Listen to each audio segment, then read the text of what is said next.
The Jets are in Cleveland for Thursday Night Football. Here goes nothing. We'll get you ready for the game today on Locked On Jets. You are Locked On Jets, your daily New York Jets podcast. Part of the Locked On Podcast Network, your team every day.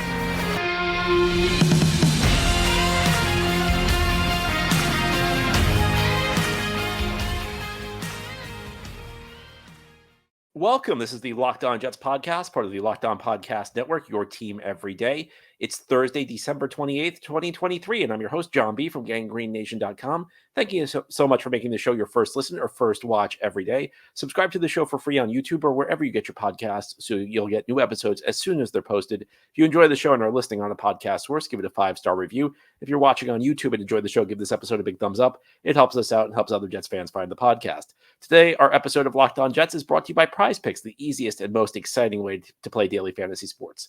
Go to prizepicks.com/LockedOnNFL and use code all lowercase LockedOnNFL for a first deposit match of up to $100. Well, today we're here to preview the Jets on Thursday Night Football. Tonight they take on the Cleveland Browns, 8:15 Eastern Time. The game will be streamed on Amazon, or if you're out on the West Coast like me, at 5:15 Pacific Time kickoff. And if you're local and you're not familiar with Amazon, you don't have a smart TV, the game will be shown on Fox 5. And if you're not familiar with Amazon Prime Video, if you have a subscription to Amazon Prime, it's the same thing you get the free 2-day shipping for when you order a package from Amazon. It also gives you a subscription for a video service. They have lots of shows, movies you can stream, and they have Thursday Night Football. So plenty of options to check out the Jets and the Cleveland Browns in Week 17. Not the final week of the NFL season anymore. It used to be. This used to be the finale, but of course the NFL season, as of 2 years ago, is 18 weeks. So the second to last game of the season for the New York Jets. Maybe they wish the season ended last week off a game-winning field goal by Greg Zuerlein from 54 yards out in the final seconds, because on paper, this is going to be a rough game for the Jets. You know, our friends over at FanDuel Sportsbook, they've got the Jets as underdogs by more than a touchdown right now. And I think there is a path to victory for the New York Jets in this game, but it's not going to be easy. And it's going to require the Cleveland Browns to play, maybe their worst game of the season. The Jets, when you have a defense like this, and frankly, when you have a special teams that's as effective most weeks as the Jets is, you have a legitimate shot at winning games. And I think there's also another factor in this one. The Cleveland Browns can clinch a playoff spot tonight with a victory. And, sometimes in games like this, what you'll see is a team, they believe that they've already clinched. You're playing against an opponent that's not very good in the New York Jets. Jets entered this game 6-9, but I think even that record might be overstating how well the Jets have played this year. I think the Jets probably have the fundamentals of a team with less than 6 wins right now. So is it a situation where the Browns are going to be really focused, or is it a situation where the Browns maybe think that they've got the playoff spot clinched? They've already got the party going. Now, yesterday I told you I think the Browns will show up, but I've been known to be wrong in the past, and I do think there's a possibility that Cleveland maybe looks past the Jets a little bit. Maybe they think that they've already clinched the playoff spot. If they play the worst game, the Jets have a shot. If they don't play their worst game, I don't think the Jets really have much of a chance to compete in this one. And of course, one of the big storylines, not just in this game, but across the entire NFL, is our old friend Joe Flacco. Joe Flacco, who, we thought was at the end of his career, who began the season on his couch, who did not play very well for the Jets last season when he was in the lineup, kind of having a late career renaissance with Cleveland, an in-season signing who has delivered for the Browns as they've suffered injury after injury at the quarterback position. Now, a lot of people in the media and even some in the fan base are saying, why didn't the Jets bring Joe Flacco back? Well, we know what Joe Flacco is at this point in his career. He's a very savvy veteran, been around the league a lot, played in a lot of different systems. You could throw him in very quickly. He's not going to take a long time to acclimate to any offense because he's played in every system there is to play in. We also know that he's smart. He knows where the ball needs to get. He can't move, though. And if he was on the Jets this year, you would probably see results similar to what you saw last year when the offensive line consistently crumbled around him. Because Flacco got to a point where he clearly did not trust the offensive line. And quite frankly, it was difficult to blame him because the Jets offensive line was not good last year. I don't think it was as bad as it is this year, but the Jets offensive line was an issue. So Flacco was immediately getting to his check down. But if you protect Flacco and if he feels comfortable with the guys who are blocking for him. And if he trusts them, then yeah, he can still make plays. Again, he knows how to read the defense. He knows how to set up protection. So this will lead into the Jets' path to victory in this one. But so anyway, lots of different storylines in this one. Jets trying to get a second straight win, trying to get a third win in 4 weeks. A lot of these late season winning streaks are really tough to buy in as far as meaning goes, because the Jets have, for all intents and purposes, been out of the playoff race for a long time. It was really that 5-game losing streak that knocked them out. And, even though they beat the Houston Texans a few weeks ago and dominated them, a few people in the media were speculating maybe that got them back into the playoff race.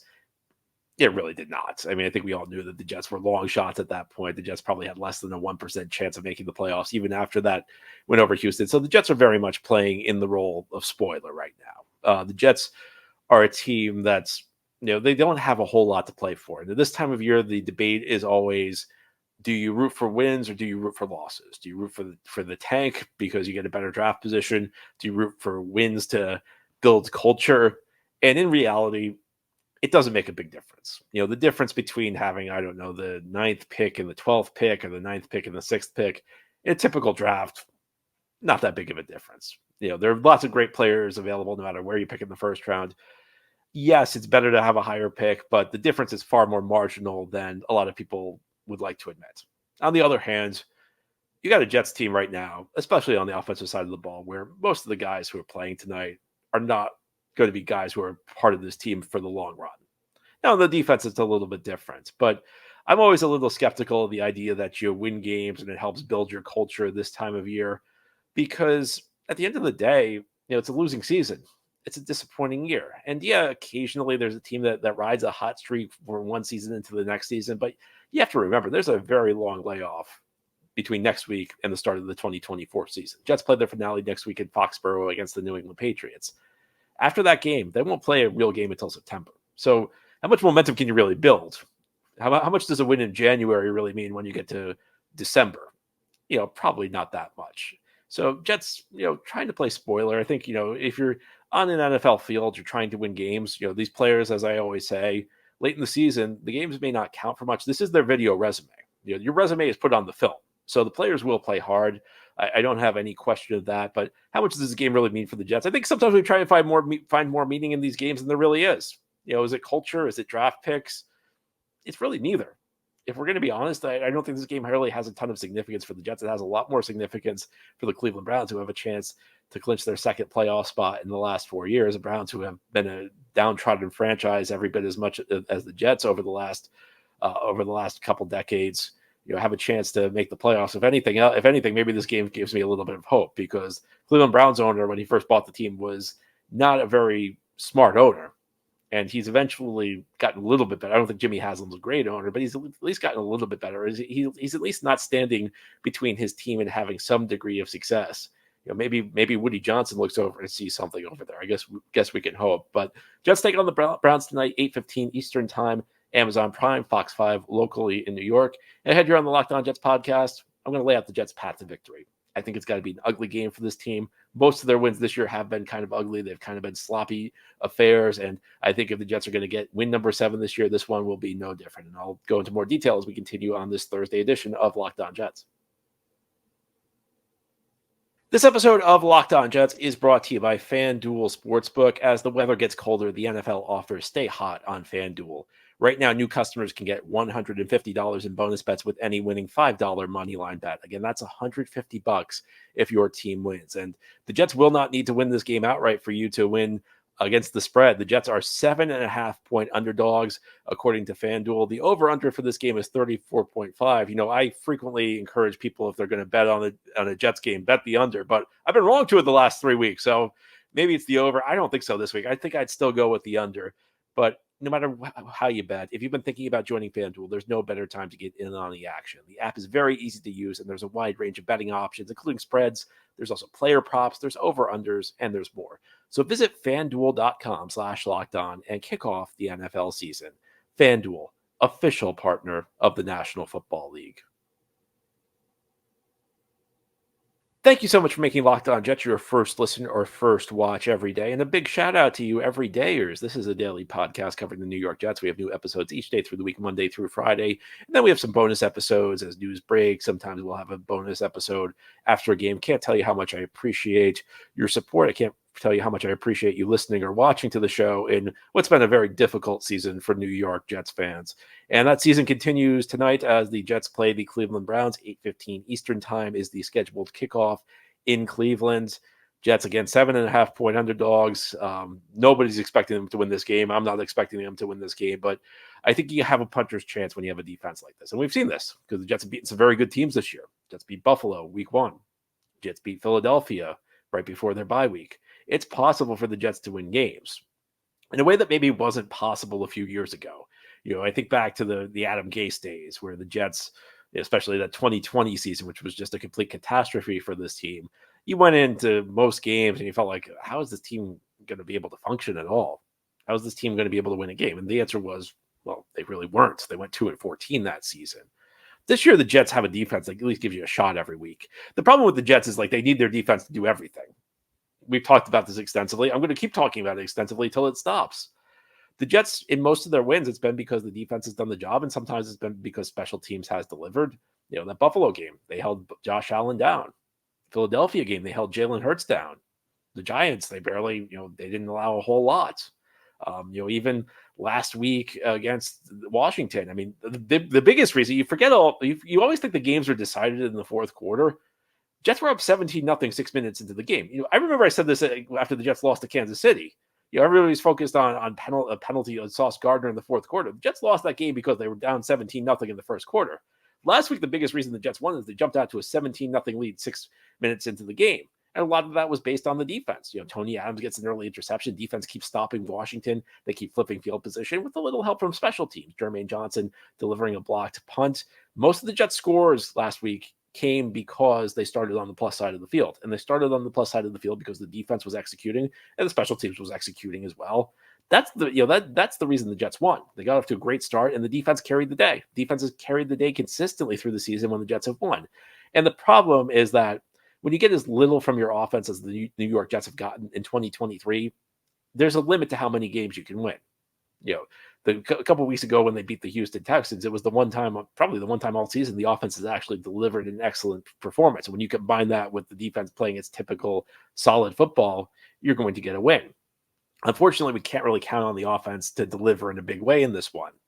And even if, it's just that this is just a really tough matchup. Cleveland has arguably the best defense in the NFL this year. I mean, they've carried this team that's had as many quarterback issues as the Jets right to the cusp of the playoffs. So it's going to have to be the defense that wins the day. And part of the challenge is you can't really expect your defense to deliver all the big plays you need to win. If you're one-dimensional, you're going to have a tough time winning consistently in the NFL. You're going to need turnovers because the offense is in such a rough shape that you can only move the ball. You can only score points if you don't have to move the ball that far. You're going to have to force turnovers, and turnovers are not easy to force in the NFL. We've seen it all season long with the Jets. This is a top 10 defense.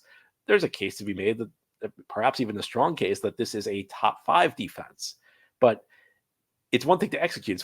It's top defenses prevent teams from getting yardage. Turnovers are not easy to come by. Turnovers in part are just, and people don't like to hear this, but a lot of turnover plays come down to luck. It's where the fumble bounces. It's does the quarterback make a mistake and throw the ball right to your guy. There's a lot that happens with turnovers that you don't control, because on some level it's about where the ball bounces, and on some level it's about the offensive player also making a mistake. It's not just enough for the defensive players to make a great play. That's not going to result in a turnover. It's going to result in a limited gain, but turnovers, you need things to kind of go your way. And we talked about that early in the season when the Jets were winning games, but they were relying far too much on their turnover rate. And we said that either they got to generate more offense, or they're not going to win games because they're not going to keep producing turnovers at this rate. But of course, in a one-game situation, anything can happen. In a one-game situation, you can have good turnover luck. I think that's one of the things the Jets will need in this game. I think the Jets may need a non-offensive touchdown in this game because of the issues that their offense is going to have going up against an excellent Cleveland Brown defense. This has to be an ugly game. We say this frequently. We say it too frequently. Maybe next year when Aaron Rodgers is back and hopefully the Jets have made some smarter moves on offense, every week won't have to be ugly for the Jets to come out of it with a victory. But I think a lot of it's going to be, first of all, harassing Joe Flacco because, as I mentioned earlier, when Flacco's comfortable in the pocket, even at his advanced age, he can still deliver. I'm as critical of Joe Flacco as anybody. I was a guy who, for like the last 3 years, have been saying Flacco, doesn't really have anything left in the tank. Flacco can't elevate a team. Flacco, if you put everything around him perfectly, including protecting him, which might be the most critical point, and the Browns also have some pretty solid receivers. But if you put good protection around him, especially up the middle, he can still deliver. But we know he doesn't like to get hit. Not that any quarterback likes to get hit, but at this point of his career, he's got some trouble with pressure. He's not necessarily a guy who takes a lot of sacks, but he's a guy who knows, while he knows where his check down is, when he doesn't feel comfortable in the pocket, this is something we've seen over and over during his time with the Jets, he just dumps it off. He takes a minimal gain, sometimes to his own detriment. You don't want a quarterback who holds the ball for too long and takes a lot of sacks, but you also want a quarterback who's going to stand in the pocket and not pass up potential big plays because he doesn't want to take a hit. And that far too frequently was what happened with Flacco with the Jets. That's where I think Quinnen Williams has a big role in this game. Flacco, the Browns have some issues at tackle. They may be going with their fourth and fifth tackles in this game. But up the middle at the guard and center spots, they have some pretty solid players. And if the pressure is coming from the outside, of course, edge rushers get a lot of sacks, but on some level, if your protection's good up the middle, a tall quarterback like Flacco is going to be able to step up in the pocket because they'll still be able to see over his line. So Quinnen Williams, generating that pressure up the middle, that's not something Flacco is comfortable with. He's not a guy who's particularly adept at moving to his left and to his right. He doesn't like sliding laterally. So it's about Quinnen Williams, and we know the type of season Quinnen Williams is having. And I'll be honest with you, I'll take Quinnen Williams against any interior offensive lineman in the NFL. That's how good Quinnen Williams is. I think if the Jets win this game, it's got to be ugly, and Quinnen Williams may have to have a multi-sack game, have the type of game where he just takes over, where he's unblockable. And that's one of the formulas for a Jets victory, is just like somebody taking the game over. When you're the underdog, when you're the team that's undermanned, sometimes you just need a player to have the best game of his season. And going up against an opponent as tough as Cleveland, I have a lot of respect for this Cleveland Browns team. I think that might be what the New York Jets need if they're going to have a shot to not just win the game, but stay in it. And to win it, I don't have a lot of faith in this offense. The offense has to do more than they've done most of the season. The offense has to do more than you would expect against the Cleveland Browns on offense. As we continue on this Thursday edition of Locked On Jets, we'll go into more detail about some of the players the Jets will really need to step up in this one. It's not going to be a high-scoring performance from the Jets, that I can guarantee you. But there's a difference between being shut out and putting enough points on the board where you can eke out a win in a defensive struggle. And we'll describe that more as we continue this Thursday edition of Locked On Jets. This episode of Locked On Jets is brought to you by DoorDash. The Jets, of course, play tonight against the Cleveland Browns. It's the holidays. You may have just cooked a big meal the other day for Christmas. Why don't you take it easy tonight? Place an order on DoorDash, have a Dasher deliver a delicious meal from you from one of the great restaurants in New York City. There are a couple great spots that are hot this week on DoorDash, like Westville. Westville is a warm and relaxed neighborhood go-to for simple and delicious foods. If you're looking for dessert, why not try Tres Leches Cafe? It's the creator of the best Tres Leches cake in New York. The cakes are always fresh, spongy, creamy, and delicious. And that's the great thing about DoorDash. If people don't agree on where they want to go, you can order from multiple restaurants. If you want to go one place, if somebody else wants to go somewhere else, place an order from both and have a Dasher deliver you great food.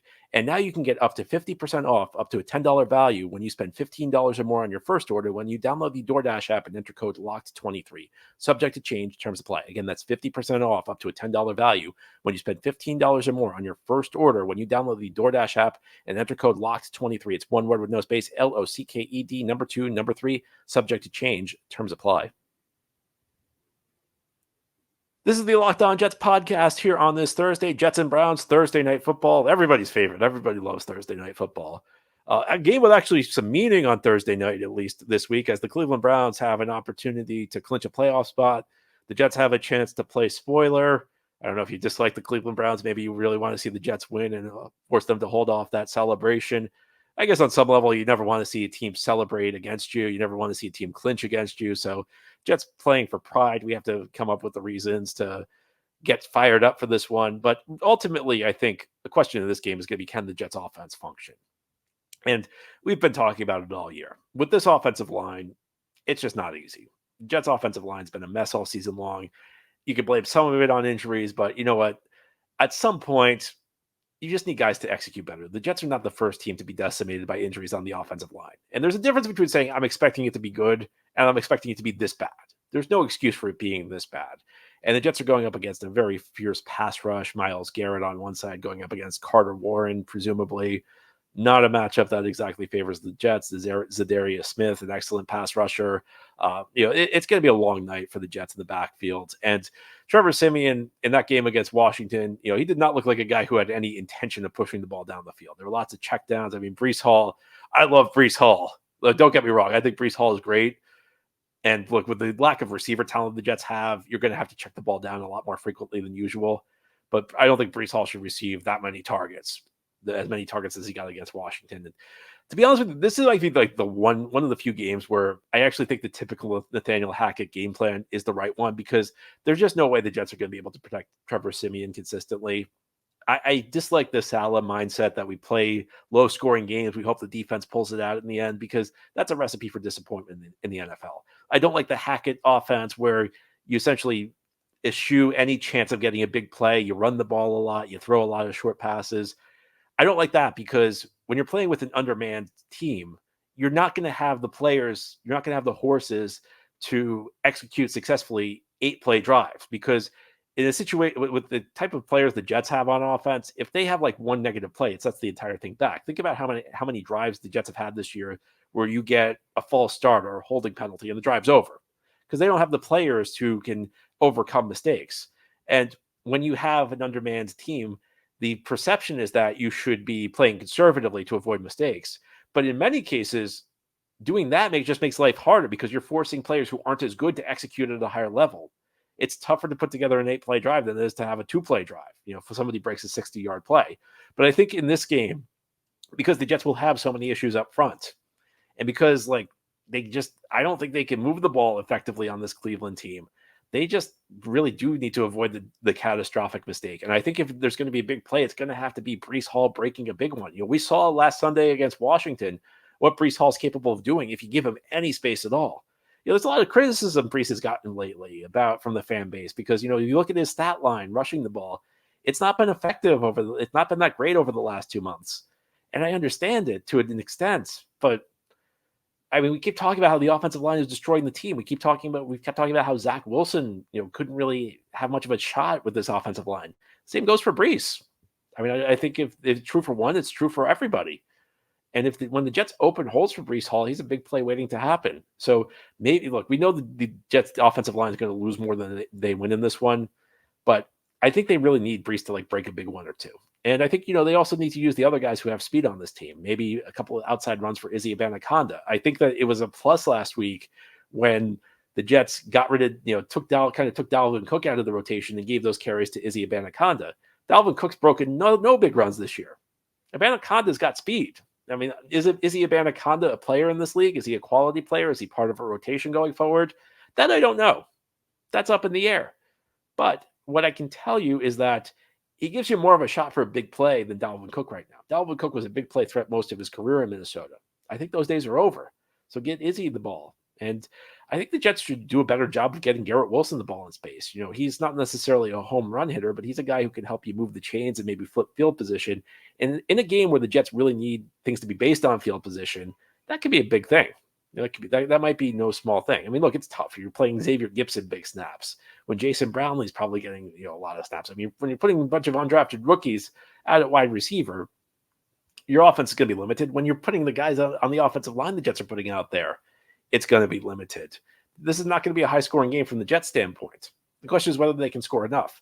And unfortunately, and I hate to say this because I really don't like the Salah philosophy of putting everything on the defense, I don't think they really have much of a choice in this one. If the Jets win this game, it's going to be like a 13-9 kind of game. It's going to be very low scoring. I'll tell you one thing. We've talked about that over-under on FanDuel, and currently, as we record this podcast, it's 34.5 points. The only way the Jets are winning this game is if it's under 34.5 points. If this game hits the over, the Browns have won it in a blowout, because the Jets are not going to be able to trade touchdowns with this Cleveland team. Not with this offense, not against this defense. It might be the biggest mismatch in the entire NFL season of one offense versus another defense. I think there's a narrow path to victory for the Jets, but I don't love their chances in this one. We'll see what happens. Maybe we'll be talking about a victory tomorrow. More likely, I think we'll be talking about a loss. And when we talk about that, it'll be on our Friday edition of Locked On Jets. But this is Thursday's show, and thank you so much for tuning in. This show is part of the Locked On Podcast Network. Your team every day is our motto. As always, if you enjoy it, hit the subscribe button where you're watching or listening to let you never miss an episode. If you enjoyed it and are watching on YouTube, give this episode a big thumbs up. It helps us out, helps other Jets fans find the show. Enjoy your Thursday. Enjoy the game. We'll be back tomorrow to talk about what happened between the New York Jets and the Cleveland Browns.